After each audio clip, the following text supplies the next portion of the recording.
Alright, so I was asked to put up some pictures or video or something for the AVH-P3200DVD Pioneer. I just installed in my 2003 Silverado. So I guess I'm just gonna go over, how I got it installed, and I guess some things I like about it. So let's crank it up.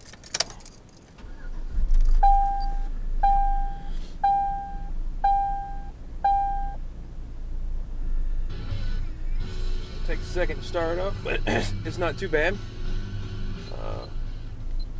Let's start it down. As you can see, I have the Pioneer, I guess it's like a cable.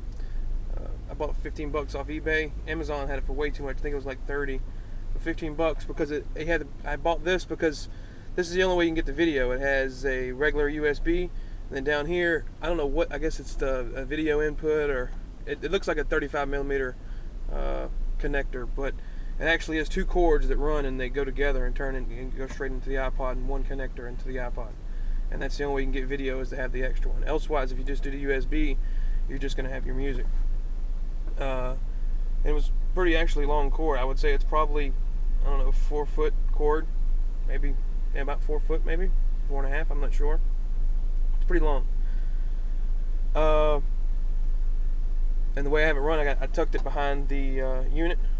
I do not like that it comes out the front, considering, pretty much it doesn't give that sleek look. Plus, on top of that, if the thief ever looks in here, he's pretty much going to say, hey, he's got a nice unit. Plus, hey, let's look for the iPod somewhere around here, because you can see he has it connected in the front. But oh well. I wasn't going to pay $100 extra to get the 4200, which has the in the back. Plus, I don't like the motorized front that the 4200 has. It just seems like something could go wrong. Have it ran to the back. It goes down. Let's see if I can show you here. It goes down. I'm going to have the wires tucked up under the dash. Pull them out. There they are there. They run under. Just have this tucked under. And then they run up to the iPod, which I have in my glove box. It's pretty great. I need to tape them up a little more and secure them just a little better. But besides that, it's great. That's a 160 gig iPod, which I think may be a little too big for it, because compared to what I've seen on other YouTube videos, it seems a little slow. I don't think it's that slow, not to the point where it's like, annoying, but it is slow on searches and so on. But it's not bad. I have no problem with it. I still got, I could put, I don't know, like 20,000 songs on there. Let's see here. So if I want to search something, I just click the magnifying glass. I can go playlist, artists, albums, basically. I pretty much use only my playlist in the car. So, Citizen Cope, some rap. Let me see how fast that is. And then, changing through the songs. I have it on random right now, so it's just randomly going through my playlist, which is great because I don't like listening to the same. There's a glare. Same playlist over and over. The sunlight's hitting the car funny. Let's see what else we have here. There's a search link, which I think is great. See, you got Eminem on here now. Search link, and I can find every song from Eminem. But like I was saying, I think it's because the 160 gig is a little slow. I think if it was like an 8 gig or a 4 gig, not too many songs, this wouldn't take so long. But if I was actually looking for Eminem, this would be a way I could find all the Eminem pretty quickly without having to, let's see here. Oh, it found it. There it is. All of Eminem. So,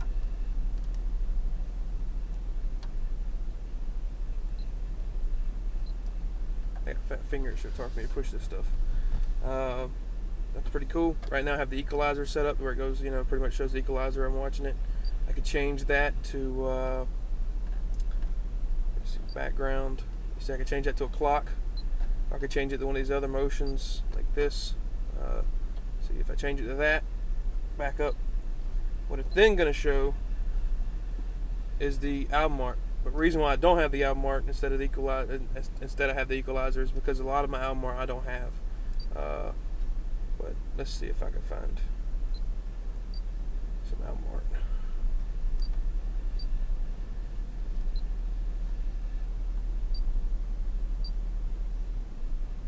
this one have Almart on? Well, I guess I don't have Almart on that one.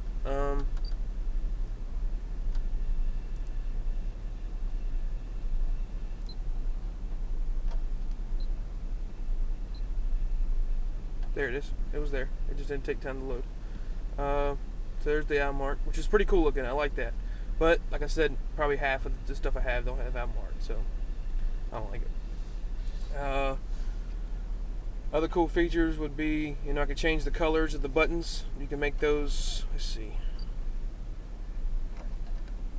Got appearance.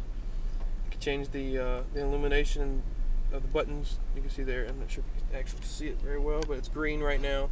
I could also make it, do this rainbow thing where it changes colors the whole time, but that's pretty fruity. You change the background of the screen. I have a pewter truck, so I was thinking about going brown, but that's not really pewter. That's more like a reddish brown, which I guess if I had like wood grain or something in my truck, it'd look pretty good. But I don't, so I'm just gonna go with the blue. Let's see what else we have. Basic functions, your fader. You got your graphic equalizer, loudness, your bass boost, your high pass filter, which I'll probably end up as soon as I start installing a little more. Let's see what else we have here. Click up here and you get to change between your SD card, which is here, which I'm not too much of a fan of, considering 32 gigabyte costs a damn fortune. Costs like $80 for one of those or something. So I was just going to get on getting a 16 gig, and putting like Aqua Teen and other stuff. When I park the car, I'll be able to watch a video. Oh, the parking brake. I didn't install a switch. I was going to install a switch, but I decided not to, considering I don't need to be tempted to watch a video while I drive, considering I have no back seat or anything. So I was going to do that, but I decided not to. Instead, I have to just put the parking brake on to watch any videos. I don't have any videos in the car right now to show you, but you can see other YouTube videos of this. I can't think of the guy's name that actually has another video, but he's up. If you just Google me, it's just YouTube, and look it up on 3200 Pioneer, you'll see it. He does a really good video on how to use this and the functions he likes. So your radio, it's just your basic radio. It does have you see there it's reading out the WNOK, and what's playing on the radio station. Basic stuff. You got some, you just go scan through pictures here, your clock, you can change your times, which is pretty easy. Probably one of the easiest clock changing methods I've seen. And I can see my reflection of the camera in the unit, which usually I don't see a reflection. I think it's just the way the sunlight's hitting the truck right now that's causing a reflection. Usually I don't see any reflection at all unless the unit is off. So someone wants to comment on that. You don't see that too much. You can take the menus on and off just like that, make it look a little cleaner, slicker. Go back to the iPod. I bought this unit just because I needed something. I wanted something with iPod functionality that I could actually use and have to use the scroll button the whole time. I do not like that it doesn't have a volume knob. I kind of like the knobs. I didn't realize how much I use the knobs until I got this unit. The touch button makes it a little slower for me to turn up and down. It's a good unit. It was quick to install. It probably took me about, an hour or so, considering I've only done one other unit before and I really failed. I think I did really good at this one. It wasn't that hard. I used the GM harness to keep my chimes. I guess that's it. So far, I like it. I hope, maybe this will help other people decide if they don't buy it or not. Oh, I can hit this button here. Yeah, that's pretty cool. I hit this button here, and pretty much it's nice because I got to pull the iPod out and then control it with the iPod, which would be good. I got a passenger beside me that don't want to reach over my lap or reach near me. All right, thanks.